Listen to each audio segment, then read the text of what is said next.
Coffee Table Talks.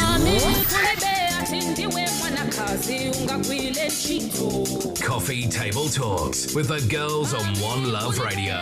Monday at 11 a.m. Tuesdays and Thursdays at 18:30. Hello. Welcome back to Coffee Table Talks. This is your girl, Tay. And Lady Panjani. We have an exciting guest who has just joined us in the studio. And we are just going to get right into it because we want to enjoy all that, she carries. This young Zambian woman is amazing, Dela. Yes. These ones who, it's almost like they were born sprinting. Mm-hmm. Like she never went through crawling. She just... Yeah. I mean, came out and was sprinting. I am telling you, her bio is so rich. She holds a bachelor's degree in economics from Bugema University, which is in Kampala, Uganda, and is currently pursuing a CCA. Our guest in the studio, Tabo Joy Masie, is owner and creative designer at Tabo's Jewels and Trends, specialized in custom-made clothing and handmade jewelry. That's beautiful. She's a self-taught jewelry and clothing designer and has a great passion for art and creative designing. She's gradually penetrating the global market and currently exports her products to countries such as Malawi, Zimbabwe, Kenya, Canada, and USA. She's also the founder of the Who I Am campaign. The campaign seeks to empower young people to discover their talents and seeks to cultivate a spirit of entrepreneurship amongst the youth, promoting a new era of job creators unlike job seekers, considering the high unemployment rate in Zambia. In September 2016, Tabo received an award from Zona Zambia in recognition of her being a young female entrepreneur making a difference in her community. Tabo is a volunteer and at an organization called Jedediah Learning Steps, where she offers jewelry classes for self-sustainability purposes. Further, Tabo also works with women in prison under the project Hope Beyond Bars, where she teaches the women how to design and make jewelry using recycled material and also financial literacy to give them a skill that can help them smoothly integrate into society. Hope Beyond Bars also aims at reducing the rate of recidivism. Tabo is also 2017 Mandela. Taylor, this is your fault. Mandela. Hey. Mandela. Oh, glory. I'm feeling tongues. Okay. I'm kidding. I wanted to say that. Mandela. All right, let's finish this up. Tabo is also a 2017 Mandela Washington Fellow, a program set up by former U.S. President Obama for young African leaders. She is part of the Southern African Regional Advisory Board, where she serves as the communications officer of the Mandela Washington Fellowship. She is a writer for the Zambian Runners magazine that focuses on running a healthy diet. Do you see why I said she was born sprinting? Sprinting, and I'm not permitted to say her age, but having had that privileged access, knowing how old she is, it's amazing. Tabo, welcome to the show. Welcome. Thank you for having me, ladies. I get excited when I see women who are passionate about purpose and are not wasting, these kinds of achievements. Mm-hmm. Clearly, she's not been wasting time. Yeah. She means business every day you wake up. How have we gotten ourselves to where we are today? How have you gotten yourself to where you are today, Tabo? I think the best question would be, how has God gotten me to where I am right now? Because everything that I am, I owe it up to Him. I've had times when I've given up on myself, but I always remember to say, God cannot give you something that you cannot do. So whatever He gives, it means you can actually do it. So that alone is what makes me wake up in the morning to say, I need to do this. I need to go to the prisons. I need to teach them something. Mm-hmm. Somebody will ask you to say, why the prisoners? And I'll be like, why not them? There's not them. There's just us. Like, there's nobody out there. If you don't do it, who's going to do it? Mm-hmm. It's funny how, for example, the prisons themselves, they were meant to be correctional facilities, but then you find that prisoners spend their time idly. The whole time they're there, they're just seated. So now, how are you improving their lives? When they come out, employment is not a solution, because the first thing they'll ask you is, do you have a criminal record? So self-employment is a solution. So that's why we're trying to promote as much as possible to bring about skills training in prisons. Yeah, it's a small step, but I pray it's gonna go a long way. Amazing. So you see how we started the show. We're talking about the word of God running swiftly to the ends of the earth. Yeah. And here's a young woman who is running swiftly through every day, pursuing her purpose. Yeah. Inspired by dreams. Today we're talking about inspired by dreams. What does it mean to be inspired by dreams? Okay. It's a very interesting topic, and it comes back to believing in yourself. I always tell people to say, there's no way you're gonna let somebody who's never tried what you're doing tell you it's impossible. There's no point there. So sometimes our dreams don't make sense to other people until we actually implement them. We're humans. What we see is what we believe. So if I'm just gonna tell you an idea, I want to teach women in prison at some point, just gonna be like, yeah, you're gonna think of Prison Break, you're gonna think of all those things. But when I tell you to say, hey, I'm teaching women in prison, do you want to come and help me out? That's a different approach. So it starts with you believing in yourself, making a difference. And I always say this, you don't need to be rich to make a difference. You could feed one person every day, and that's enough. That's the difference right there. Yeah. I like that. Because a lot of us want to do from a big, the things you see on TV.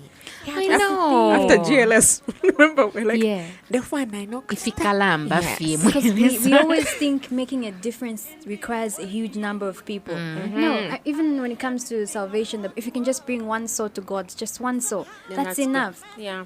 Yeah. Beautiful. Just one. The power of one. Tahila, the other day, remember I had told you that God had told me to clear out my wardrobe, and I somehow got busy. I'm a busy abufi. So the other day, I just started to do it. Okay. And then I was like, oh God, who will I give these things to do? And then somehow I just felt so strongly, give it to the maid. And so I called her and I gave it to her, and she was so happy. But that's been an understatement, because she comes back after 10 minutes. She knocks on my door, and she opens and kneels to come and say thank you again, with tears in her eyes. And she explains one or two things, and then I'm like, ooh, okay, all right. So just like you're saying, sometimes we want.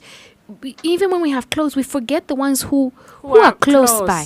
Yeah, To left as long as maybe I think orphanage, Nangshani, that's when I've made an impact. Or maybe your maid could have a child. Exactly. Or all of that stuff. The realities. Starts at home. What's around you. And I love how you said it could be one person. Because a lot of us think, okay, no, I have to go to the orphanage. Exactly. When it could be your garden boy, or maybe his child hasn't gone to school. He can't. You know what I mean? Because sometimes when you look at what they get, you start to think, you're like, I don't even know how they're making it. Exactly. Month to month. So I love that. And sometimes I always say this to say, people like to count how much they've done. So if you're able to count how much you've given, it means you haven't given enough. Because if honestly giving was something that you do every day, you wouldn't keep count. Yeah, so some people can count to say, I donated to this orphanage because that's all they've done so far. But then if you could just give, just be inspired to help somebody out there, that's a great start. I like that. Wow, Tabo. Wow. So take us in deeper. When did you start dreaming, and how do we implement this in our own lives? I started dreaming, I'll say my 9 months in my mother's house. You see? I think I started I started dreaming from there. My parents raised us in a way that they said, I would teach you what I need to teach you. It's up to you to decide what you want to be in your life. So I thank them for that, because they gave us room to dream, to be whatever I wanted to be. I always say the highest amount of capital I ever made was 17,000 kwacha unrebased by then. I remember I wanted a school bag. I think you remember Mount Everest, something. There's a school bag written Mount Everest or something. That was the bag. And by then it was going for 17,000 kwacha. So a long time ago, they would only buy you something until the other old thing goes, maybe gets torn or something. So I made ice blocks. I sold them at school. We had sports, and then I bought my bag. from that moment on, I knew if I wanted something, I could work hard for it and I could get it. Beautiful. And that's how I think the entrepreneur side of me just settled in. So whenever I would want something, I would tell my mom, okay, I want to make this and this and this. I want to buy this. And to them, that was okay.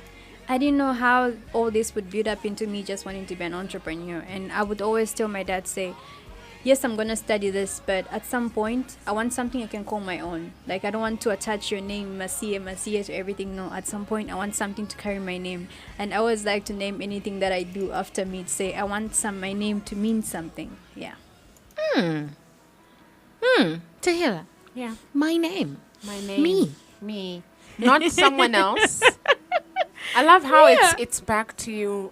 I'm seeing a trend here, the importance of acknowledging what God has put in you. A lot of us are always looking outward. This one has this, Oprah has this, da-da-da-da-da. But even when you look at the lives of those people, they were very confident in who they were and what God had placed in them. So I love how you're saying you had to look in. Yeah.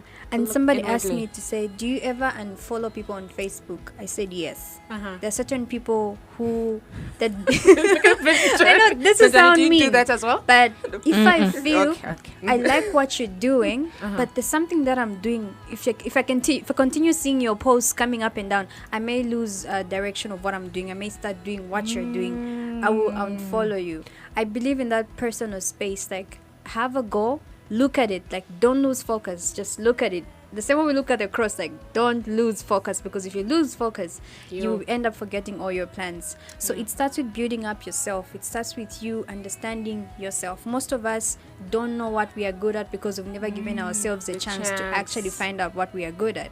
Like, for example, I discovered I could make jewelry by accident, if I can say, because then when I graduated from Bugema University, I couldn't find a job. I did my internship at Ministry of Finance, but then after I came back, internship was so hard. So I figured if just being an intern was so hard, how about actually getting a job? So while I was at school, I said, I can't go back home and just sit at home. No. Everybody would be like, hey, Bachukako Uganda and stuff like that. They're expecting you to come back with something. So I said, I'm going to start a business. So I went on YouTube and I taught myself how to design jewelry and how to make it.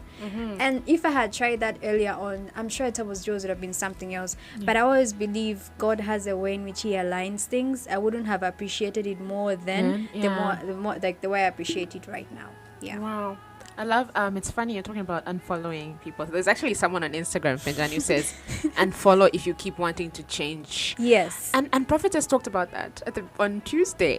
These people just change maybe every quarter. They're changing. Musha, this is a very, very real thing. I was having a conversation with myself exactly like this a few weeks ago, and remember 2 days ago we actually were telling you were telling me about how you unfriended some person who had made some bad headlines, and it says I couldn't deal with the negativity. But then also getting back to the issue of focus, it reminds me of a time when I caught myself. You know how the social media it's a marketplace, and we do not even realize that secretly in the background of our phones they're able to trace our habits or what we're talking about, what we like and all.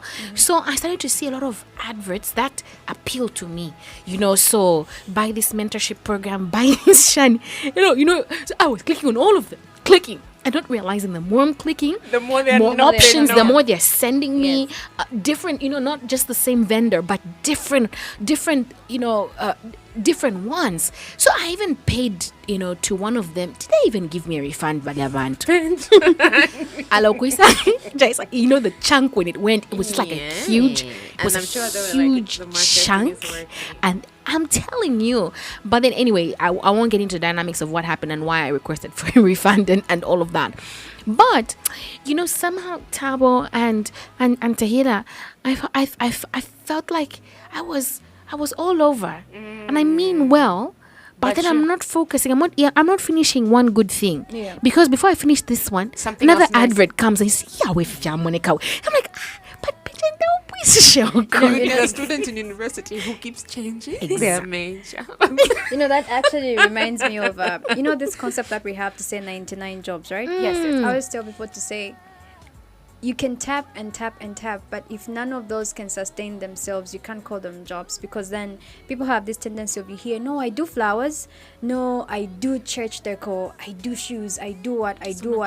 It's not a matter of you multitasking, it's a matter of you having each of those businesses established and self-sustainable. Yes. So if today you're a wedding planner, before you move on to, say, selling food or something, make sure that business is self-sustainable, then move on to something else.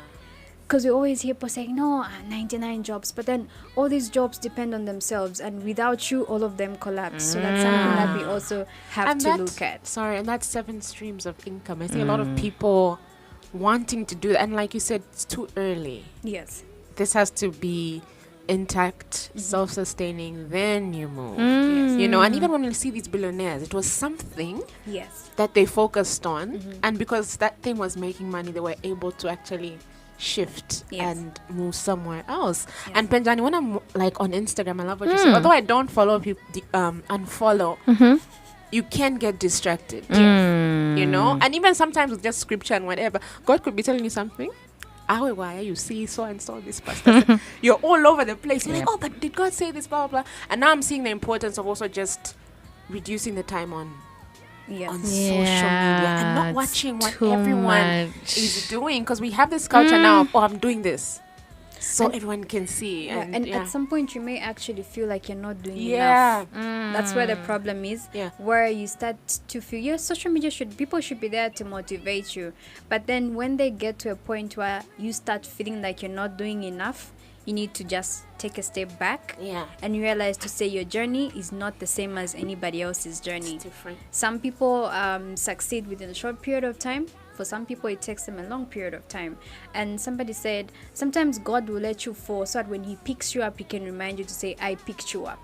Because then you get lost in those thoughts to say, I did it. So sometimes things will take longer to work out in your life, so that the day when they work out, I always say, you won't understand my praise because you didn't understand my pain in the first place. So you go through so much, and when you get there, when you say, okay, so this is my brand, and when you talk about it, people will see that passion because it comes from deep down. And another thing is, if you forget your why you wake up every day, every other person's why will be your why, and you get more confused, because then you look at this person, I'm running, this person is playing basketball, this person, but then you want to be fit, but then you realize you can't play all these sports. You can just do one thing. Maybe all you need to do is just run. So in other terms, just run your own race, focus on the goal and just run your own race, which also comes back to personal branding and personal statement. Personal branding and personal statements. This is something that we actually shared at Women's Wednesday by the American Embassy, where me and Penjani fell in love. Sips tea, yes. Okay, so maybe I could just share a few points on personal branding. So in order for you to brand yourself, one thing you need to do is develop a unique professional identity about yourself. There has to be something that resonates in people's minds. There has to be a picture. When I say Penjani, there should be a picture of you at One Radio. Like when I say Tabo's Jewels, they should picture me with jewelry and clothing. There has to be that professional identity that people can actually identify you with. If 5 people will say different contra things about you, then you know even yourself you're not putting out the actual image that you want to portray to people. And then secondly, we should also consider a coherent, put across a coherent message to everybody. So it should be the same message. If I'm gonna come to you as a designer, yes, time will change. I may become a farmer, but there has to be something that you can tie yourself to me. And then another thing is you should always make sure that you communicate the value that you want to offer to people. And in businesses, one thing we always forget is it's the value that you create that makes the customer always come back. And one thing is, if no one is willing to pay for your product, then it's not a business, it's just a dream. And most businesses, it's not like most businesses fail in Zambia. And I always say this to entrepreneurs to say, entrepreneurship is not something you start when you fail in life. No, entrepreneurship is a passion about something that you love to do and something that you can actually do and add value to people's lives. Once you can add value to someone's life, people always come back for you. Like, for example, restaurants, they always make money. They add value to our lives. We need food. I love food. So I'll always come back to you. You need clothing. I'm adding value to your wardrobe. I'm making you look nice. There's always a saying of saying when you look good, you feel good. So make sure you know the value that you're actually adding to people. And then, like I mentioned, you have to create that mental picture that people should know about you. Self-branding is very easy, and it's not something that you do overnight. No, it's everyday practice. Like I always, whenever I'm introducing myself, I say today, this is who I am, because later on something will change. I'll meet somebody else. And then we always say, when you go to an event, don't hang around the same people that you arrive with. No, hang around with different people. That's part of selling your personality or selling your brand. Meet other people, explain to them, and come up with the personal statement, the value statement that we discussed, to say, summarize yourself in a few words that will make me want to come back to you and ask you more. Don't go, in 1990 what, I did this. Just say, no, I make handmade jewelry, and most of it is recycled material. So somebody will get caught on the recycled material, but what does she mean recycled material? But I'm gonna end just there. I won't go any further. And I say I make custom clothing. So you tell me what you want and we'll make it. And I end there. You will come back. If you don't come back, then I'm not the crowd that you're looking for. And that's something we also need to understand. You will not be appealing to everybody. Yeah, and not everybody is gonna like you. I mean, Jesus wasn't liked by everybody. So yeah, maybe that's where the multiple businesses come from, where people want to feel every and when you find your business is not working out, it's not selling, close it, move on to something else. Because the longer you stay in that, the more time you waste, and you realize you waste so much money. So if you start up a business, no matter how passionate you are about it, maybe that time is a wrong timing. It will work out at some point. So we're not saying give up. No, but we're maybe not the timing. Because I was about to ask. There's this entrepreneur I follow on Instagram, and he says a lot of people don't have patience to wait out their dream, actually. So I was going to ask. So I like how you said maybe it's not the right time. So then what do you do? Do you go ask for help, or toss it? I like to have a mentor in my life, and make sure when you pick your mentor, let it be somebody who can tell you bad or good. I always tell people feedback can be bad or good. People always expect feedback to be good. No, it can be bad or good. Have a mentor, somebody who can mentor you in your life. Talk about your business and what you want to do. And another thing is, before you bring up a business proposal, do some research, which is something that I learned by Bongo Hive. I've done a few businesses, but then I realized some of them didn't work out because I didn't do my research. Like, for example, if I'm going to create a chair that sings when you sit on it, it sounds fun to me, and then I'll go ahead and make those chairs. But then I didn't ask you, like, Penjani, do you want a chair that sings when you sit on it?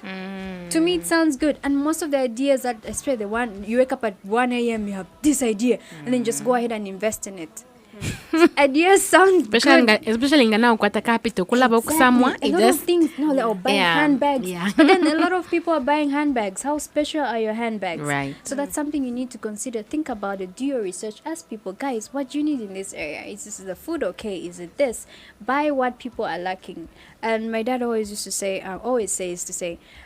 a successful business can be as easy as doing something that people are lazy to do.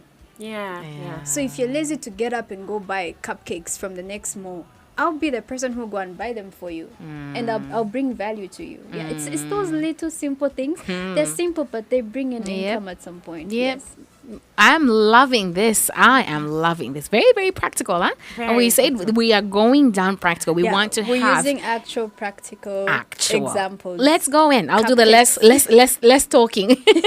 And it's interesting that you say cupcakes, because we have a cupcake guru right in front of us there. Humility. Oh yes, Taylor, the Lord is he's working on you. It's fine. No, but I'm learning to. I took a few classes at Hive as well, so I'm learning to actually talk about me. It's one of the hardest things. Like you're talking about the statement. It was one of the hardest things, and we feel like it's humility to be quiet. You know, and people asking, I just, so people kind of think, she's not even into her own. True. You know what I mean? So I love how you're talking about the statement and the confidence, saying, I do this, this, and this. Because, go ahead. Because if you can't sell yourself to me, how's your product going to sell?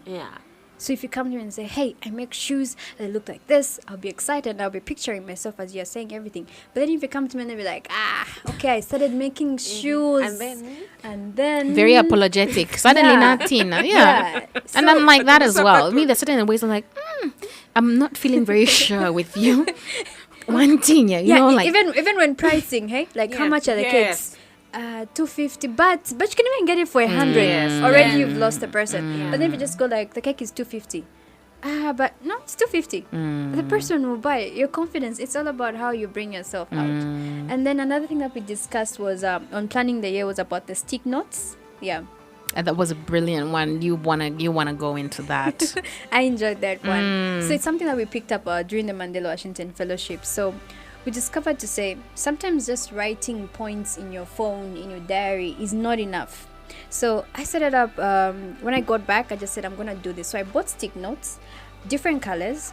Then I started to write down. Like I wrote down on my wall, like right when I get up from my bed, there's my wall there. So I put stick notes. So I put Monday, Tuesday, Wednesday, all the days of the week. And then I put up stick notes every Sunday of what I'm supposed to do for that week.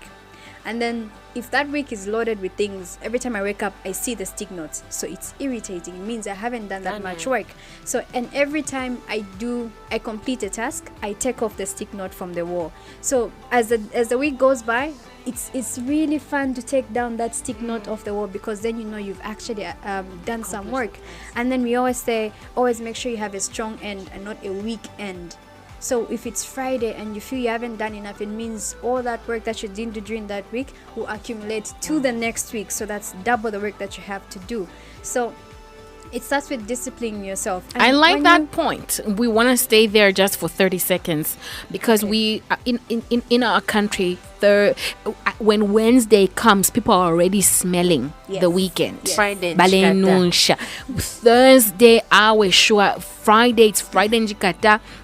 In certain critical institutions, you're even wondering, you are needed here, but they have knocked off. It's almost like you've maybe even After heard 14. of this. After 14, you won't find nobody. No, even your mind switches off. And people are just hyper on Friday. They're just happy. Like they were people great on Friday and Monday are two different ways. And I found it very sad. Like I'd go to offices, literally, Penjani, and every day after 14, I knew I shouldn't go see. Yeah. Any day. No. Yeah. Any day after lunch. Especially if it's not the private sector. Bothering. Yes, because I know in the morning people are alert. They'll respond. The boss will say, I can see you. But after 14, heaven knows. And you know, one thing is, if you leave for weekends, you're likely to spend more. Imagine if you just used to have the same fun that you have on the weekends, but you could split it in the week. So if you want to have a good drink, you could have a good drink, even on a Tuesday. But the thing is, we are programmed to fun is Wednesday. Everybody just gets loaded in one place, and so you end up spending more. And some people have developed a tendency of working hard for the weekend. You need money for the weekend. What if you make all the money and die on Friday? Like, where does the money go? So if you keep planning your life towards the weekend and not looking past the weekend for the next 1 month, for the next 3 months, it will always be cash coming in, cash going out.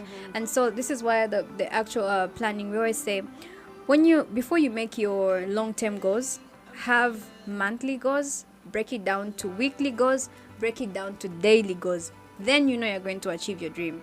So let's say if I want to buy a car by December, and maybe the car is just a random, maybe 10,000. Imagine if every morning I just say, I'm going to buy the car, 10,000 December. But if I broke down 10,000 into months, into weeks, into days, and then I started saving. Let's say if I need to save 100 kwacha per day, then I will achieve it, because then I'm seeing how I'm saving up. So you need to break down your long-term plans into short-term plans, and then later on make them daily plans. And then you keep monitoring what you do.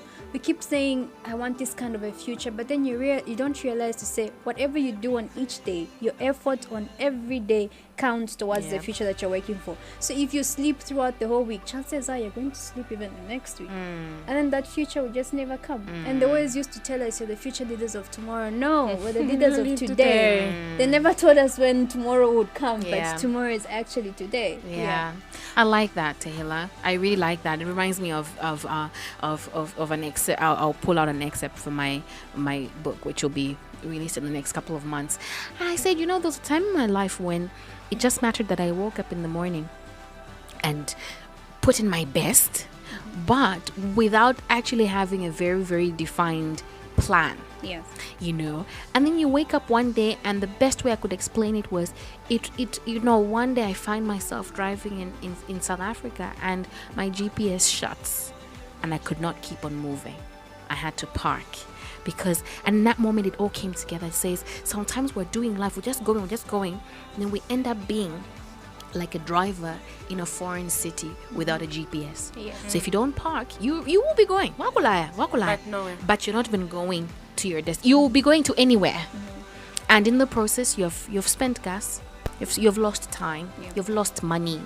There's no direction, So I really love that point. I really, really love that point, and I'm hopeful that we have even young people listening to this show today. But even the older we get, sometimes we get so beat with life that you just kind of just like whatever, whatever life throws at me. Because I'm looking at Tabo and I'm saying, it's like I'm seeing a younger version of myself. I'm like, Lisa. This was me. And then suddenly, Thank you for funerals, making me feel like a baby. Well, but it's just the reality. Yeah. It's just the reality. It may not be so many years, but it's the reality. And you'll find that, you see how life starts to, it cruises the older you get. So you find that maybe the difference in age between you and me may not be big, but just those few years, suddenly life has worn you down. And if you're not careful, if you don't always have this mirror, if a table doesn't come by your life and use that as a mirror, you may actually even end up throwing away a whole future. And something, just to add on what she said, life doesn't actually happen to us, it responds to us. So it's responding to your laziness. So if you're gonna be lazy every day, it will respond just like that. But if you're gonna wake up every day, I'm like, okay, I'm gonna look for opportunities today, I'm gonna do this, I'm gonna look for customers, I'm going to do this, life responds to you. Nice. Just like that. Life responds to your laziness. It responds to your enthusiasm. It's vibration. Best example we can give are exams. What you study. That's if you don't study, you won't pass. It's just that you won't simple. fast and pass. And we have this thing. That's a good one. It was a Pente thing, and now I always tell Penjani this sad story. Fasting, and then after a while I took my bio class. I was like, but I was depleting my cells of rest and all of that. I needed to have food before the exam. So sometimes we are so spiritual, we've forgotten to work and to live. And then quickly, when you're talking about how you talked about the 10,000 in the car and then breaking it down, someone was saying life is statistics. It's really statistics. I remember going into college, in my first course, and my teacher saying 70% of you are going to score average. And he just gave us all these stats. And I sat there, I'm like, no, I will be the, what's the word they use? The exception. Okay. The exception, yeah. And after the course, I'm like, oh, wow. I fell in the 70%. But he knew what he was talking about. He was saying humans, we've got a way that we behave. Like a tendency. It's like you just study people's behavior. Yeah. And in other countries, I would say 10,000 hours of doing something will make you an expert. I've realized that a lot of us Africans don't count things. I don't know if you know what I mean. Actually, where we are just breaking. Don't value time. Yes. Time, just everything. You realize, oh, one day I'll just have this. No, you have to every day work on something, and in that area it will grow. And trust me, when you plan your day, that's when you realize that 24 hours was never enough in the first place. Because before you know it, like on a busy day, you just realize it's 16. So imagine if you plan your life like that, say today I need to do all this, and you focus your mind on that. Yes, other distractions will come in, people will call you, but if it's something that you can let go, just let it go. I always say, if it's your dreams you're talking about, it's your future, you have one shot to make it right. So if you can forgo a movie date, you can forgo shopping, you can forgo something for your dreams that you're going to enjoy for the rest of your life, I think that's worth it. That's really worth it. And then just a few more points on personal branding. So we talked about discipline. So make sure you're disciplined. prioritize your work, know what's worth your time, and stick to that. And then another thing is time management, which we just from talking about. You need to respect other people's time, and you also need to value your time. Say you have a meeting at maybe 4 p.m. If the person can't make it, if they can't reschedule, move on, do something else, because once you delay one thing, then the next thing will also be delayed. And then another thing is consistency.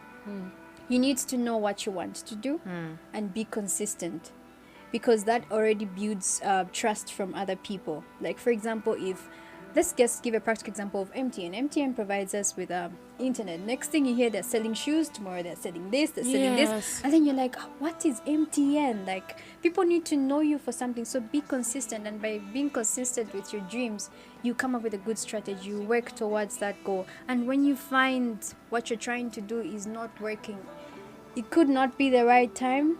And it could not be something that you just need to do. And then another thing is determination. Not everybody will believe in you. I've had that so many times. I've once sounded like I'm just speaking French to certain people, certain programs, which have actually succeeded.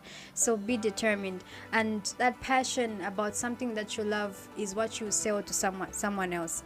There's certain investors who don't even look at your books, but just how you explain yourself and have a track record. Like, if you want to do something, like, for example, maybe the work that I'm doing with the women in prison, before I come to you, let me try something. So when I say, Penjani, hey, would you want to invest in this? You're going to ask me, what have you done so far? So the fact that I have a track record is enough.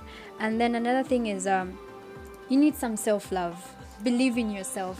Be your number one fan. It's not every time that you have people cheering you on as you go on your journey. So you need to be your number one fan and just clap for yourself. We talked about that jar of praise. Like, every day, whenever something good happens to you, write it down, put it in that jar. That really, really, really helps. I like that. And at the end of the year, just sit down, relax, and just read all those points and just see how good and how amazing God has blessed you throughout your life.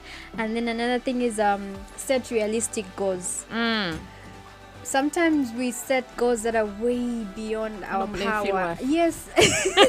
And the sad part is you feel like you're a failure, but in actual sense, your goal was just not realistic. But then we're not saying again, don't dream big. No, but know what's within your power. How will you know what's within your power? Know yourself. Know what you can and cannot do. And if you have an amazing idea that you can't do, but you know somebody else who can do it, hold hands and do it together. Sometimes certain programs don't work well, certain projects don't work well on your own. You need somebody else who can do it. If your left hand can't do something, find another hand that can, and just put your energy together and do something. I love that. Beautiful. I feel like it's not enough. Yeah. I just feel like I've been cheated. What are you insinuating? Do you want a part 2? I think so. I mean, if she agrees. Yeah. We could have a part 3, a part 4. Awesome. Lovely. Because I just feel like there's a lot of meaty stuff Yes. that people can learn from. Yes. Actually, we talked about having an entrepreneurship event. It was supposed to be this January, but Mr. Cholera is not allowing things at the moment. So In my head, I'm like, who's Mr. Cholera? And then I remember. Yeah. So we want to have an event for entrepreneurs. So this is for startups. This is for helping you realize your dreams. How viable is your project? So we plan to have it in February. We'll communicate the date, possibly on the next show when I come. Then we can talk more about it. But we want to promote a new era of youths who are job creators and not job seekers, because trust me, there's so many skilled graduates on the market, but then we don't have enough jobs. So we have to move from job seeking to job creating. I like that. And at a time like this is very, very important to talk about, because part of the reason why we even have a street vending problem is because our people believe that if it's here or I'm dead. Yes. Meanwhile, every human being has gifts in their hands, and your marketplace cannot just be the street. So if we look at the bigger picture, we're going to grow and develop. So listeners, today was not very churchy, hallelujah, scripture all over the place, but we need practical solutions, so that we have a 2018 like none. On Tuesday, we had Prophetess Mwaka, who said distinguished. She talked to us about how to have a distinguished 2018. And today, we have had the Lady Tabo, Joy Masia, who has been able in some way to just give us these little practical steps to make sure that we're inspired by dreams, and also that we have a distinguished 2018. So we hope that you've been blessed today. Hopefully we can get Lady Towel back for part 2, hopefully next week, and then this time around we'll have a little bit more time, and then we'll be able to take your calls today. Sorry, sincere apologies to each one of you who has been trying to call. We did not have that provision today, even for text messages, but we hope to get her through next week, and then we can go in deeper. Maybe you can even ask her questions, and for those young people also, you can get down practical. What can you do at this time to have an exciting 2018? Thank you, Tabo. Thank you so much for having me. Thank you. So, people, we are out until next Tuesday. All right. This has been your girl Tay. Lady Pinjani, and we had our guest Tabo. Thank you, and catch us next week.